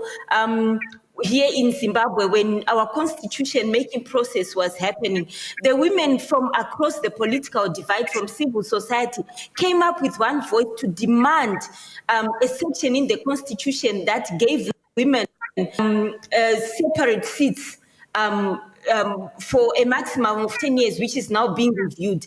And that was taken on board. So it really needs the voices of women across the sectors to come together and be able to speak with one voice about what we can do, and not just speak, but also be able to show in our different spaces that are up to this task. We are at the same level with our male counterparts. So once we are given the opportunity, let's do our best, and let's also bring other women to join us as we move forward. So that is what I think would be one of the things that we could do. But also we must also just be mindful of also our own different cultures and context to find a way to navigate around the that countries, because the dynamics are different depending on our cultures, how women are viewed, and how women. And the connection is a bit poor. It gives. Commissioner, we're losing you every now and then. It's a bit poor, the connection, and now we lost it. Okay. Now we can hear you. Oh, well, we'll come back to you anyway. So I hope you got everything, the main points here. Maybe we'll continue with Ambassador Jadot. I saw that you were sort of eager to join the conversation. Are you happy with the connection with the policymakers in your region? Well, it requires a lot of work and a lot of activism, basically the connection with the governments, especially in my region. To be honest with you, it really, needs a lot of work, a lot of proving yourself, but also referring to what my other colleagues on the panel have said, a lot of lobbying, not only at the international and the regional level, but also at the local level. Because if we can mobilize women from other sectors, like, the commissioner was saying, not only women in politics, basically, or women in the parliament, but rather women in media, because this is important. Women in the private sector play a very important role. So if we can basically involve the sectors, all women from the different sectors to come to one agenda and, basically supporting the role of women in politics, then that basically is an added value. We had one experience during, as part of the negotiations, women, we have a women network on the, revolving around the UN Security Council Resolution 1325. And basically, during the negotiations, they were able actually to identify a list of women to negotiate in the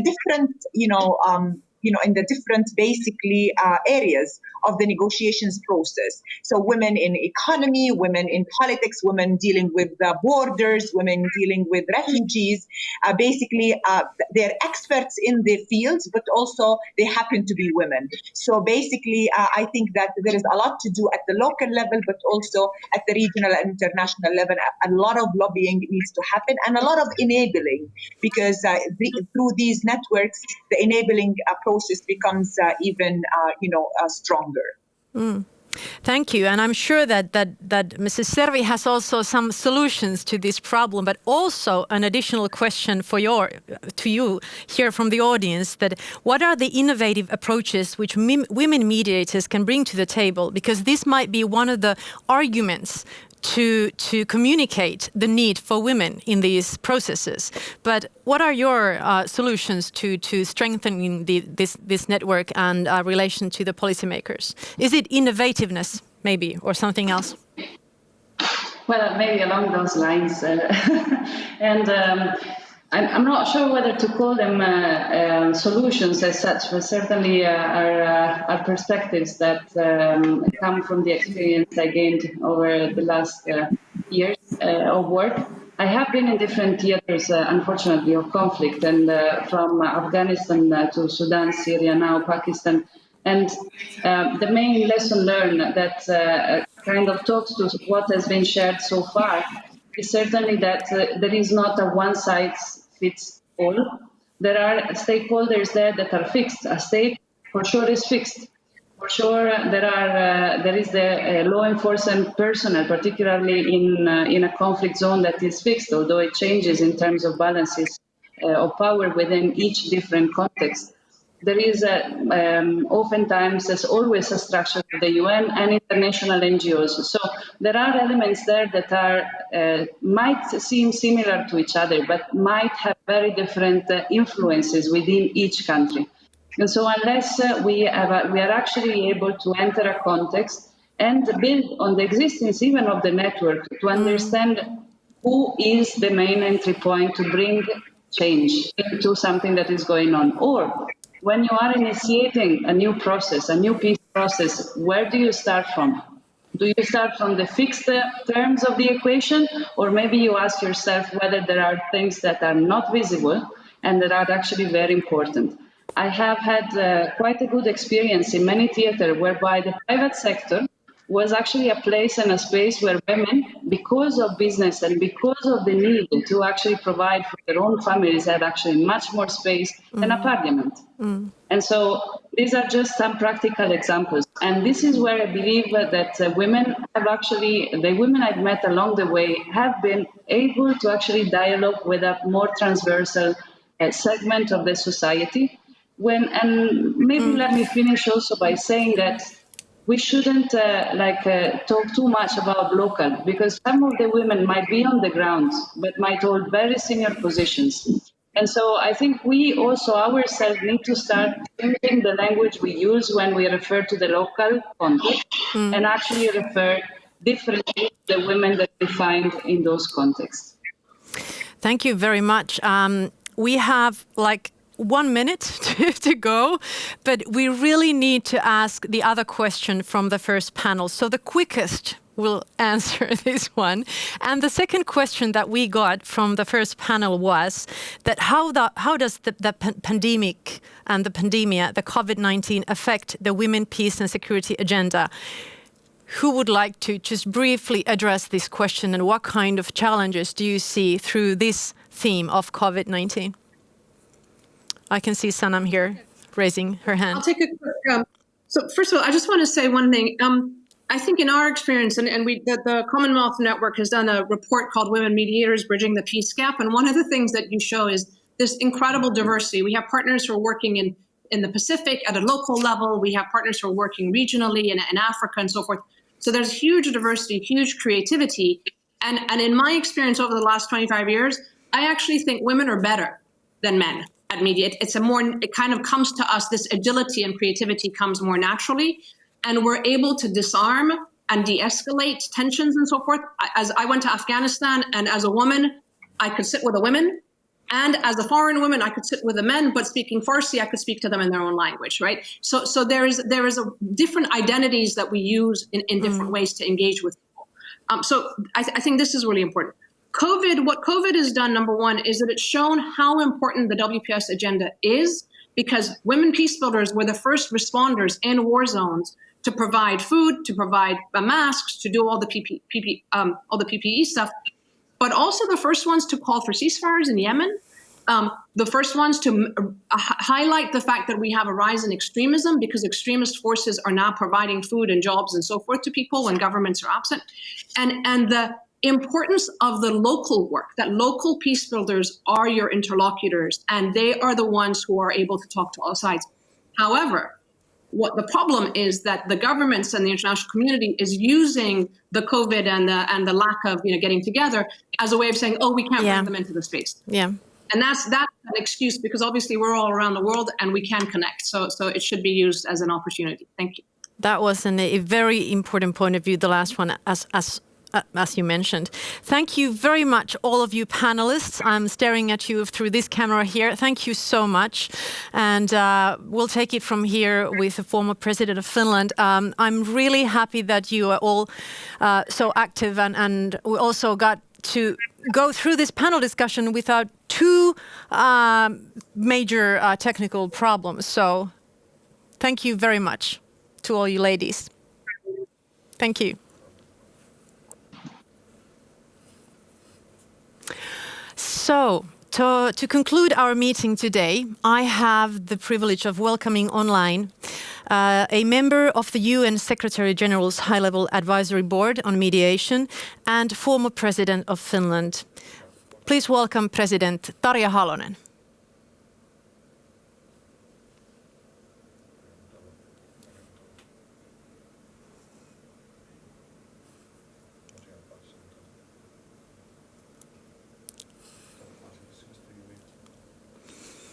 Apparently now we have some technical difficulties, so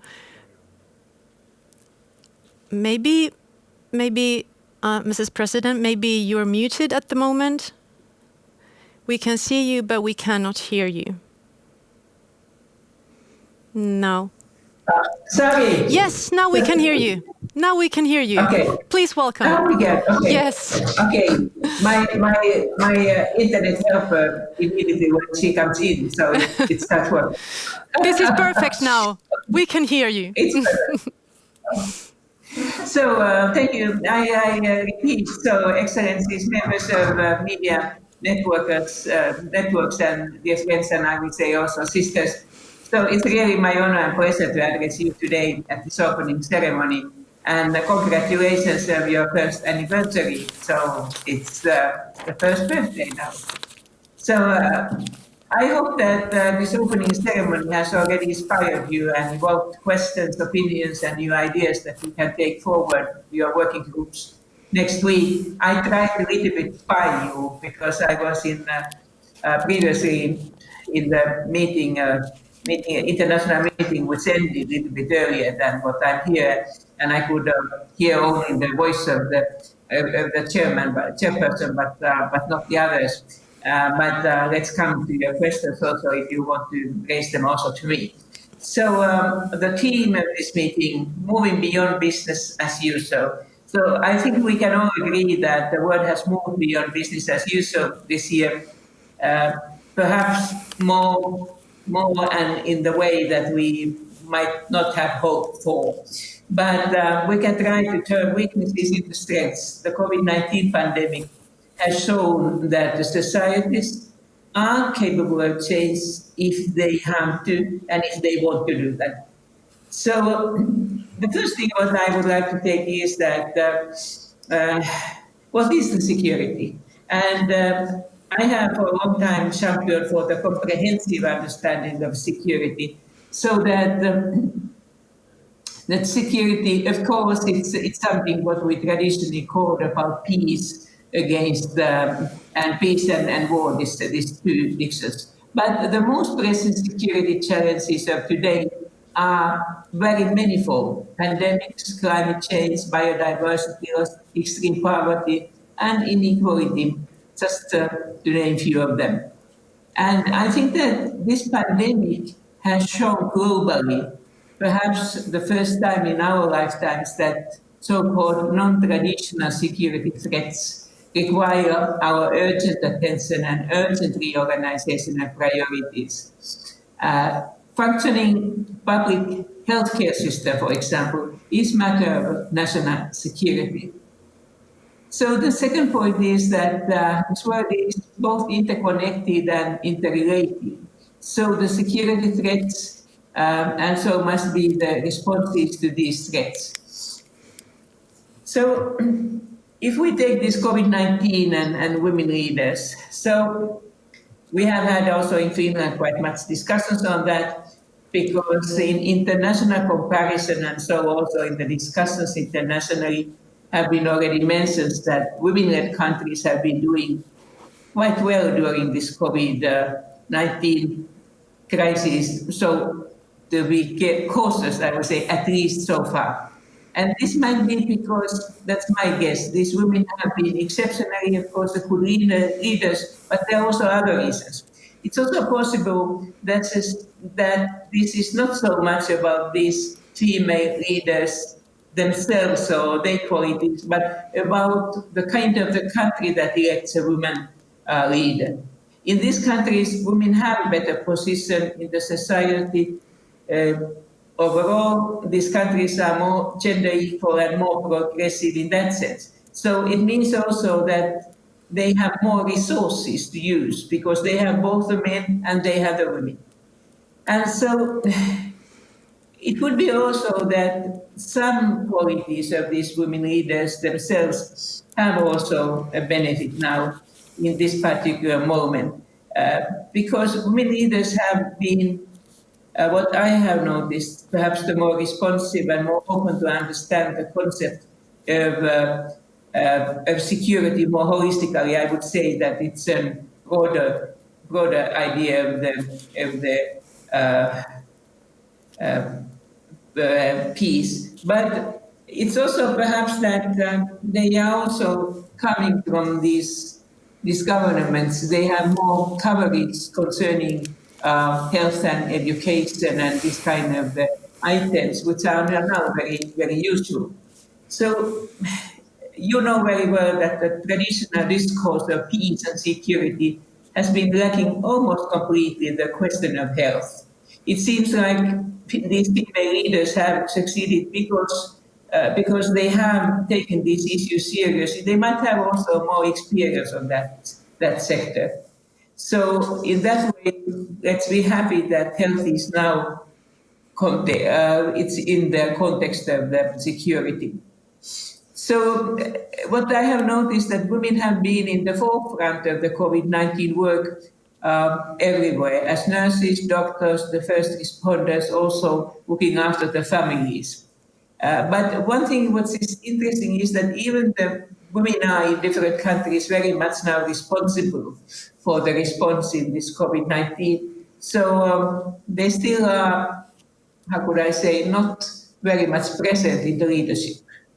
So this is one question. The second question is that why this kind of a very important know-how of health is missing in peace tables, peace negotiation tables, and in the discussions of the security. So dear friends, the sectors that are important in the post-conflict society, in fact in all societies, healthcare, education, good governance, and equality, those sectors and expertise are also important in so-called traditional peace negotiations. I don't want to underestimate the importance of ceasefire and the necessity that we have to discuss with so-called warlords because they have the arms. But these warlords and actors traditionally sitting at negotiating tables, they do not hold this more broader modern expertise. They do not hold the understanding of the society as whole or understanding of sustainable peace. Do you think that, for instance, in Afghanistan negotiations, the women could be quite useful in the peace negotiations, but they are not there still? This understanding of the needs of the society for the sustainable peace, it lies in grassroots organizations, women's groups, youth activists, religious leaders, community leaders. I think all those together. And I always underline the importance that it's one way to lead the country when you have the wartime, and then it's a different type of the understanding when you have to build the peace and think that how you work in peacetime. So even very good peace plans have the risk to fail if the atmosphere in the society is not right. Partners have to have a will for peace, and people have to be also responsive for the peace. So if the conflicts have been going on for a long time, as it happens very often, so the leaders know the rules of the war better than the rules of the peace. And also in rank and file level, very often the people are a little bit hesitating that what does it mean when the peace will come? Which kind of everyday security they will get? I think it is important to show that the peaceful society can bring so much to its members: education, healthcare, equality, ensuring that people have trust for their future. So it's also trust in the society. It's very crucial. So what we see all over the world, so it seems to be so that according to the studies, that the younger generation have also not so much trust in political institutions. And this is concerning. We should pay more attention to rule of law and good governance. It is, of course, a very slow process to create in the country, but it is very important because only the rule of law and good governance makes in a way the promises of politicians realistic and concrete in everyday life. And that really needs then that you have this good governance, you have the rule of law, and then it helps also the parliament to be responsive. It builds basic trust in the society. So, dear friends, it takes me also to the issue of the conflict prevention. When we understand security more comprehensively, we are also better prepared for conflict prevention. The current UN Secretary General Antonio Guterres has emphasized the role of the conflict prevention.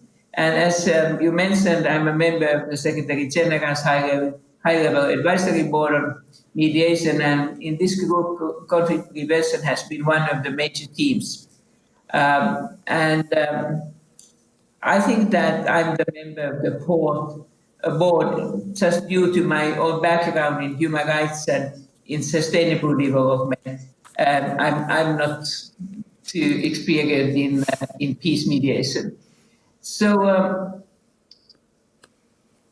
I think that the sustainable development and human rights are, of course, the keys to building peaceful societies. But what I see as a very positive thing is that we can do two things at the same time. Conflict prevention should be seen more as a structural change, for example, promoting and protecting human rights, and building and strengthening education, healthcare, equality, and also space for the civil society. So when you do these steps forward, so you can find benefits both in peace building and also in sustainable development in other sectors.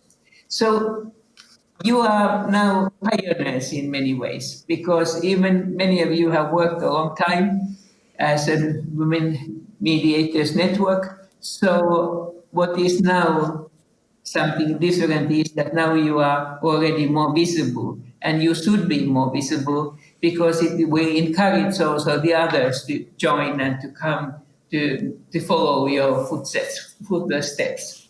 So I think that even we have informed this advisory board, but it would be also, and we are informed about your activities, it would be also the idea to ask the Secretariat that we could have you as one of the future sessions to come and tell what you have noticed about the peace negotiation, conflict prevention and all that, so that you could be more visible. Yeah, I think that in the countries where they have not used your resources yet could also find that that might be one part of the response.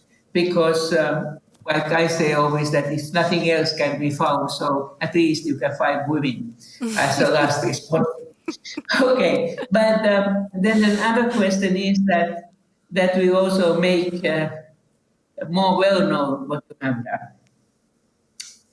done. So regional networks of the women mediators are important actors in this regard, and you hold the expertise and knowledge that is required for the structural change and the skills for pushing the normative advances to concrete reality on the ground.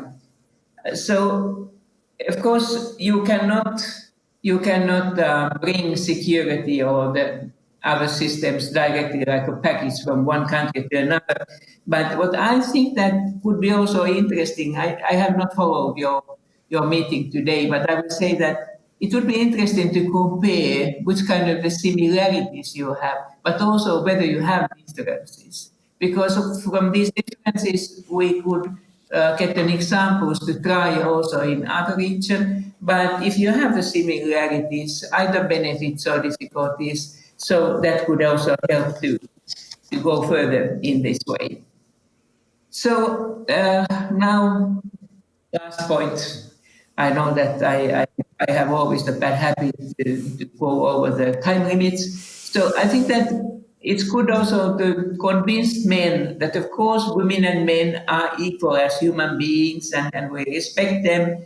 but also to see that there is exactly now at this historical level such kind of the experience, know-how by women, what we have not used. And so perhaps in the future it's different, but just now it would be also an added value to have women in these processes. So I hope that this first annual meeting provides you a possibility to reflect the enormous gains that you have achieved in advancing the women, peace and security agendas. And also thanks for everyone to you and with help of you also to your sisters in responding to COVID-19 crisis. And so I hope that that's the start of the new time. And also we have seen that how women have become more active, for instance, in Belarus and also in some parts of the USA. So this meeting is your chance to join forces, foster collective understanding, create synergies, and give a joy and pleasure to each other. I always say to my friends that the sense of humor and happiness, it doesn't solve the problems, but it will help you to survive. Thank you. Thank you very much, Madam President. And we're very happy that you took the time to be with us. We don't care. We could have continued on and on. So we're happy that you were here sharing this moment with us. Thank you very much. I would like to touch and hug you. I know that it's forbidden. A virtual hug. That's what we're doing now. Yeah, thank you so much. Yes, definitely. That's what we'll do. So, I think that Madam President gave us valuable insights also for the future working groups for the next 2 weeks that you are heading to. How this all continues, just a few words about that.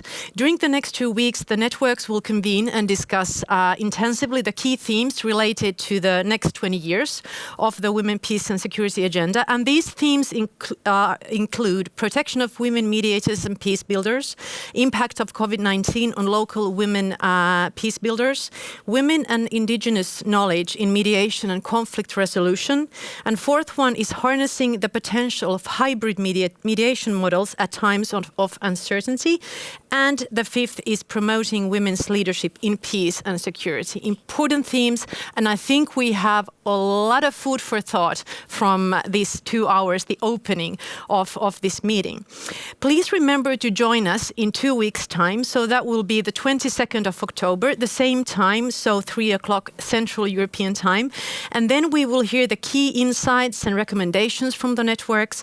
And during that event, together the policymakers and the network members will jointly address the question that what the future of women, peace and security agenda looks like and how to move beyond business as usual, which was our headline today and for the whole meeting. And you don't need to register again. You've done it already, so you don't have to do that again. And I would like to acknowledge the role of all the regional women mediator networks in making all this possible. And thank you for all the discussion and the active participation in this meeting. And also, of course, a big thank to all of the partners of the Global Alliance and regional women mediator networks for supporting this important work towards more inclusive peace. Enjoy all the work, all the hard work and all the discussions during the next 2 weeks in the working groups. And I will see you again in about 2 weeks. Thank you so much.